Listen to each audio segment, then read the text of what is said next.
Bones on Homes here, Moustache Edition. And today we're going to be doing some productive testing with Rust-Oleum cabinet coating system.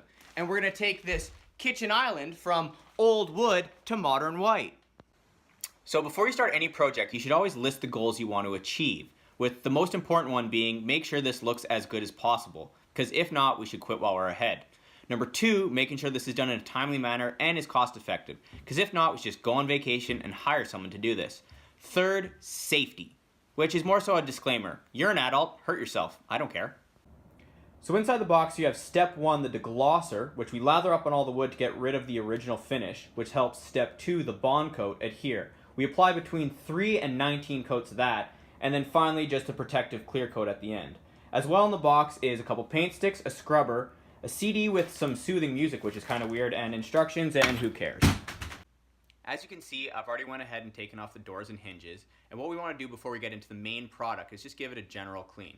I'm just going to use some spray 9-inch to do the trick for what we need. But for all you hippies out there and your natural cleaners, stop immediately. Your ground pine needles and water aren't going to take off 30 years of bacon grease and wine stains, so do yourself a favor, get some real chemicals, and give it a wipe down. Alright, now that everything's clean, we can go with step 1, the deglossing. So what you need first is your favorite pair of prostate testing gloves, preferably your cleanest, scrub pad, and the deglosser itself.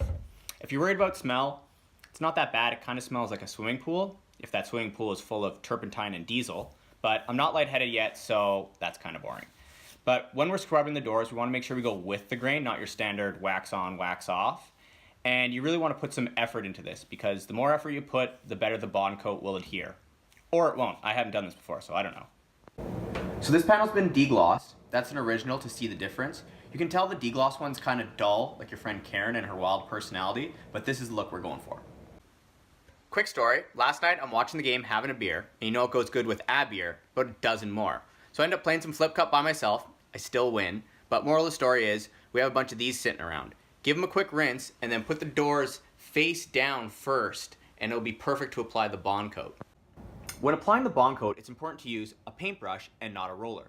This is a pretty standard 2-inch horse-haired paintbrush. The horsehairs are from a horse named Henry. He died of natural causes. I do not condone the inhumane killings of animals, unless it's for sport or profit.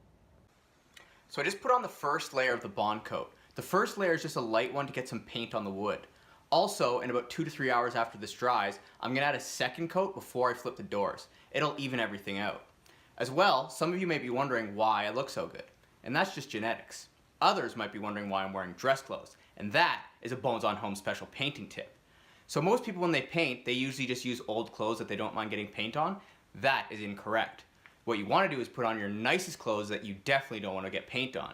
By doing that, you're going to pay extra attention to detail, thus making this project look way better.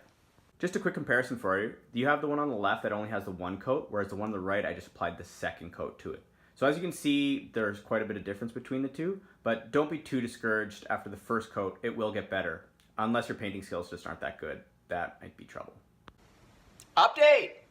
Flipped the doors, painted them twice, as well as painting the base twice, and then I let everything dry to see where we stand. And everything needs more paint. But one thing I've realized is the more coats we add to this, the more enjoyable this project becomes. It's something I would never say about painting the same object over and over again. So I finally finished putting all the bond coat layers on, and I think there might be enough paint on here to make this thing bulletproof. Not actually, but there's a serious amount of paint on here. I put about 4 or 5 coats on everything, but don't quote me, my counting skills are a solid 11 out of 4. But onto the protective top coat. This is the final product we'll be putting on here, and it's just a clear coat on here to keep this white looking white, especially with all those pesky kids and dirty animals running around. Or is it dirty kids and pesky animals? Either way, this is the last coat we'll be putting on, and a quick tip is we want a second paintbrush here, because this stuff dries a lot faster than the bond coat did. So when applying, it might get clumped up, and use the second paintbrush to unclump it, if that's a word.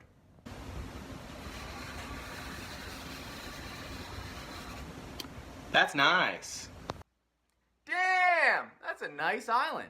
So I let everything dry and slap this masterpiece back together, and now we're down to the last step. What we need to do is jump on Amazon.ca and fill this thing with some junk. Maybe one of those brand new Instapot pressure cookers. I hear they're real dust collectors. Maybe a Jack LaLanne power juicer for those who want to get fit in 3 days. And for maybe a friend on the go, why don't you set it and forget it with a Ronco rotisserie cooker? Well, really the possibilities are endless. But that's all for today, and if you enjoyed this episode, please subscribe to my channel by taking your phone and throwing it in the toilet.